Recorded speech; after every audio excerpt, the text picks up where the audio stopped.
Agora nós vamos falar de saúde. O estado de Santa Catarina acendeu um alerta com casos de coqueluche, uma doença mais conhecida por tosse comprida. A Daiane Silva tem mais informações direto da nossa redação. Boa tarde, Daia. Boa tarde, Fábio, a todos que estão acompanhando o programa Ver Mais. Lembrando que essa matéria, Fábio, está lá disponível no nosso portal, no ndmais.com.br/Chapecó, para quem quiser mais detalhes. Então, o estado de Santa Catarina registrou 97 casos de coqueluche e 2 mortes, isso este ano. Já em 2024, foram registrados 368 casos e 3 mortes. A maioria delas, então, foram registrados em bebês com menos de 1 ano.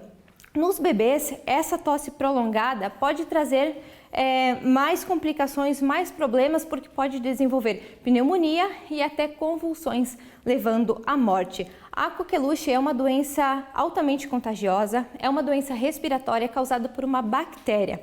A transmissão, então, ela ocorre por gotículas de saliva, que são transmitidas quando uma pessoa tosse ou espirra, principalmente em ambientes fechados ou com aglomerações de pessoas. E a principal forma de prevenção é a vacinação, que está disponível no SUS e também no calendário infantil. Isso porque isso é muito importante, vacinar os bebês, isso porque os bebês são mais vulneráveis à doença. Então, por isso que a gente reforça a importância da vacinação nessas crianças. Fábio, volto com você. Obrigada, Daia. Muito obrigada por essas informações tão importantes. E para explorarmos mais o assunto, eu vou vir aqui, vou conversar agora com a pneumologista infantil, doutora Cindiamar Tomé. Doutora, muito obrigada por ter vindo, seja bem-vinda. Coqueluche, né? Uma doença que parece, assim, que vem lá da minha infância, pelo menos, que faz muito tempo, né? E por que ela volta em algumas ocasiões, assim? Muito boa tarde. Boa tarde a todos. Então, a coqueluche, como você citou, né, é uma doença muito antiga. Faz muito tempo que foi descoberta a bactéria da coqueluche, né? Em 1906 ainda foi descoberta a bactéria e desde lá esse mesmo pesquisador já busca uma forma de fazer vacina. Então, iniciou ainda nessa época, aí em 1940, por aí, começaram a aperfeiçoar essa vacina e surgir, então, essa vacina que a gente tem até hoje, né? E que depois surgiram novas aperfeiçoações, né? Na década de 90 surgiu a celular também. Mas ela é uma doença, então, bacteriana, antiga, muito conhecida e ela tem esse comportamento de aparecer em ciclos, né? Então, geralmente, cada 3, 5 anos, ela tende a acontecer um surto da doença, um maior número de casos. E o que a gente tem percebido, infelizmente, é como a cobertura vacinal tem sido falha ao longo dos anos, isso contribui também para esse aumento no número dos casos. E os bebês, realmente, o maior grupo de risco está nos bebezinhos? Isso, infelizmente, por vários fatores. Uma, porque os bebês, eles já têm uma via aérea respiratória diferente, né? A resposta a uma infecção respiratória no bebê é diferente do adulto. E também esse sistema imunológico, ele vai se tornando mais maduro ao longo dos anos da vida do bebê.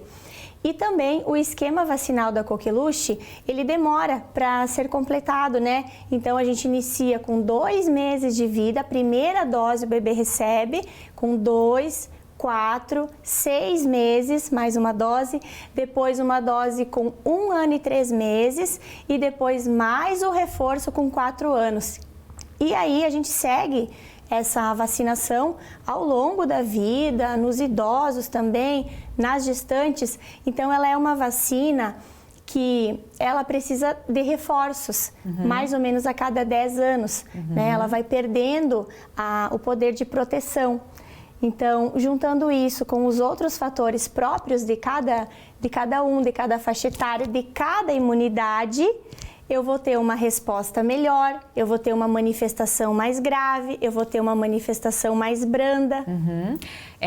Eu vou chamar a participação, né? Quem quiser mandar alguma pergunta, relatar algum caso pra gente, 98405-2073.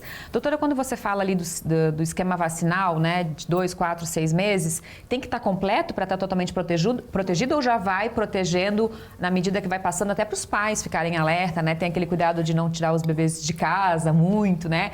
Tudo isso faz parte? Tudo isso faz parte.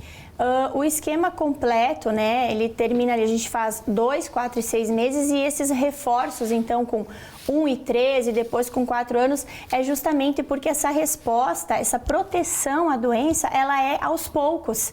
Né? Com uma dose apenas a gente não vai conseguir. E mesmo assim, fazendo todas as doses certinho, não quer dizer que essa criança está imune e não vai contrair a doença, mas quer dizer que ela tem um risco menor, quer dizer que se ela tiver provavelmente ela vai ter uma doença mais branda, né? Sim. Menos risco de gravidade. E quando a gente fala em bebês, e a gente sabe que infelizmente acontece isso, são o grupo de maior risco para evoluir para uma forma grave, né? Os bebês que evoluíram para óbito que a gente viu, então foram bebês abaixo de 1 ano, né? Que são essa faixa etária de maior risco. Então, maior ainda a importância não só da proteção dos bebês diretamente com as vacinas a eles, mas de proteger os contatos, né?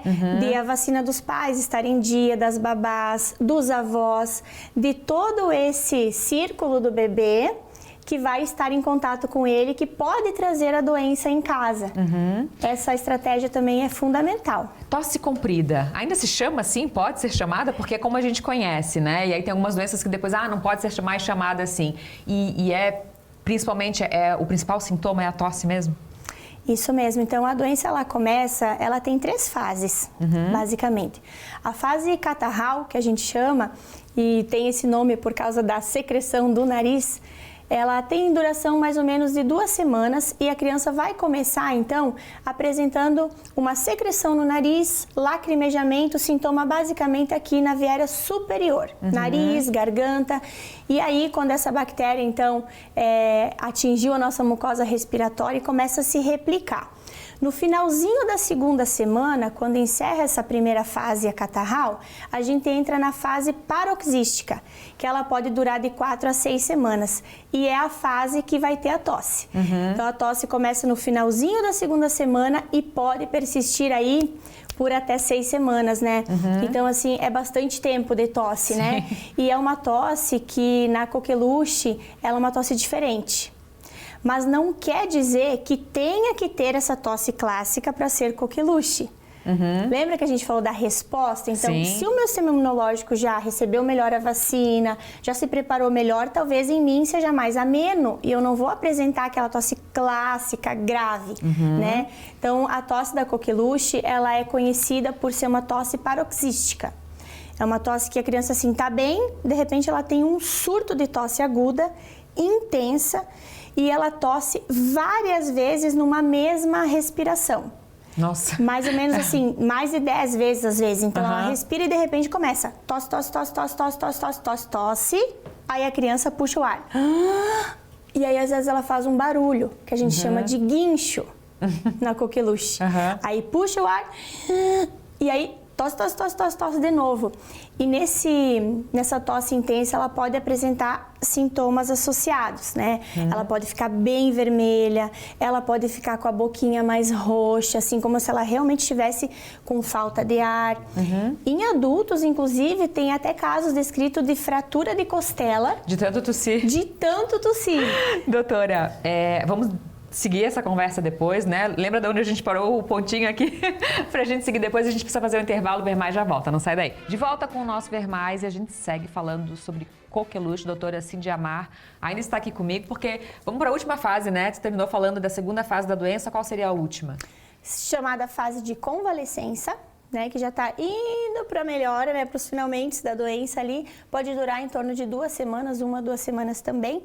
Então, se a gente for pensar, né, 2 semanas a primeira, quase 6 a segunda e mais 2 a terceira, então é bastante tempo de doença. Por isso que é chamada de tosse comprida, tosse dos 100 dias, né, porque realmente pode demorar bastante para passar essa tosse. E como que se descobre, né? Porque daí no começo ali pode parecer uma alergia, pode parecer uma gripe, um resfriado. Tem exame específico? Tem exame e realmente como são sintomas parecidos, né? Esses iniciais, quando a clínica ela não é tão tão assim sugestiva, como eu falei, dependendo da pessoa, pode variar, né, a intensidade do quadro, confunde com as outras doenças. Então, a gente tem alguns exames que a gente pode fazer sim, tem um exame de PCR que a gente faz por cotonete, né, para identificação da bactéria, tem o exame de sangue que também dá para fazer para tentar identificar a bactéria, porém, conforme o estágio da doença que você coletar, nem sempre você vai conseguir a identificação da bactéria, né? Às vezes demora muito até procurar e aí não consegue saber com certeza se era mesmo coqueluche ou não. Então, quanto antes procurar o médico, identificar, melhor. Porque o médico vai conseguir observar ali os sintomas. Como é que é o tratamento, doutora? O tratamento é relativamente simples, então, como se trata de uma doença bacteriana, é usado antibiótico, né? Então, geralmente é 5 dias de tratamento que se usa e fazendo o tratamento por 5 dias, já não transmite mais a doença. E aí, para não transmitir a vacina? Vacinação. Como é que ela é disponível pelo SUS, por exemplo, para os bebês e quem mais? Então, todas as crianças recebem, combinado com outras vacinas, nessas idades que a gente comentou, né? 2, 4, 6 meses, reforço com o I13 e depois 4 anos. E aí, as gestantes recebem também, a partir da 20ª semana, fazem a vacina. Está no calendário da gestante vacinar. E é bem importante porque, através da placenta, ela já está protegendo o seu bebê, né? Fundamental. E os idosos também recebem. Profissionais da saúde também vão receber a DTPA. Tá. Essa transmissão, por exemplo, né? A gente estava falando aqui no intervalo, imagina como que é isso numa escolinha, né? Numa creche, né? Já no começo achando que é uma alergia, manda a criança para a escolinha. Então, todo mundo que lida com criança deveria ter essa vacina, é isso? A gente vacinando os contatos protege a criança também, aquele efeito de proteção, né? Existe a transmissão silenciosa? Que a pessoa não está tendo sintomas e pode transmitir?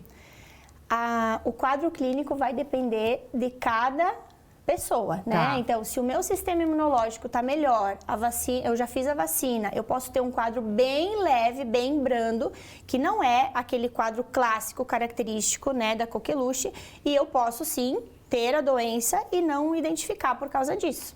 Pode estar transmitindo sem saber, né? Porque a transmissão é através de gotículas, né? Então, eu vou tossir, vai ter gotículas na minha tosse e essa tosse vai se espalhar e as pessoas que vão respirar essa bactéria que está nessas gotículas vão inalar a bactéria e aí podem contrair a doença. É uma transmissão muito fácil, né? Muito fácil, ela é altamente contagiosa. Existe algum mito ou verdade, ou mito principalmente, que a gente precisa deixar bem claro aqui para ajudar as pessoas na informação? Porque tem muita desinformação hoje em dia, né? Principalmente em relação à vacina, que as pessoas não estão se vacinando. Tem alguma reação que possa estar assustando as pessoas nessa vacina ou não? Então, como eu falei no início, e eu achei importante citar, é uma vacina que iniciou a sua pesquisa há muito tempo atrás, né? Muito antiga, de 1906 até 1940 mudou, depois na década de 90 foi aperfeiçoada e teve a DTPA. Então, são muitos anos de estudo nessa vacina. Então, é muito importante deixar isso bem claro, que é uma vacina segura e eficaz. E como que é não sei se chama reforço, assim, mas qual que é o ciclo de vacinas, né? Fez na infância, depois de quanto em quanto tempo? Tipo, e se eu quiser me vacinar hoje, eu pagando, eu posso ter também? Como que funciona? O ideal seria a cada 10 anos. A cada 10 fazer anos. o reforço. E qual é o nome dela especificamente? DTPA. DTPA. Que é a vacina acelular. E aí a gente vai numa clínica, já que, por exemplo, para todas as idades não temos no SUS, né? E a gente tem que procurar clínicas particulares. Isso. Aí o SUS disponibiliza a DT, que é a dupla adulto, mas ela só protege contra tétano e difteria. E a DTPA inclui a celular da coqueluche, que daí é mais adequada para fazer em adulto. E uma última pergunta, assim, quando eu falei de mitos e verdades ali, quando a gente tem tosse, né, alguém na família ou começa com essas ali, a gente tem muito chazinho, muita receita caseira, isso acaba atrapalhando ou é indiferente? Não atrapalha. Os pacientes perguntam muito isso, né? Posso tomar o chazinho? Posso comer o mel, né? Assim, não tem nenhum estudo que diga, né, que exista algum chá que cure isso, né? Mas a gente sabe, assim, a gente recomenda, desde que você faça o tratamento, esse que eu vou te passar, o antibiótico 5 dias, não tem problema tomar o chazinho da vovó com o melzinho da mãe ali, né? Não vai atrapalhar, mas também a gente não tem comprovação de que somente o chá vai funcionar, né? E já, rapidamente, pra gente encerrar, os bebezinhos que eu falei lá no começo, né, que ainda não estão com o quadro em dia, aquelas visitas de recém-nascido, por exemplo, devem ser evitadas. Sempre evitadas. não só por causa da coqueluche, mas de todas as outras doenças, né? Principalmente as virais. Nós acabamos de passar aí os meses mais de pico de bronquiolites, né? E a gente sabe que o simples resfriado do adulto no bebê pode ser uma doença muito grave, né? Então a gente sempre deve evitar, sim. Doutora, muito obrigada por ter vindo. De nada. Venha outras vezes. Obrigada. Até a próxima.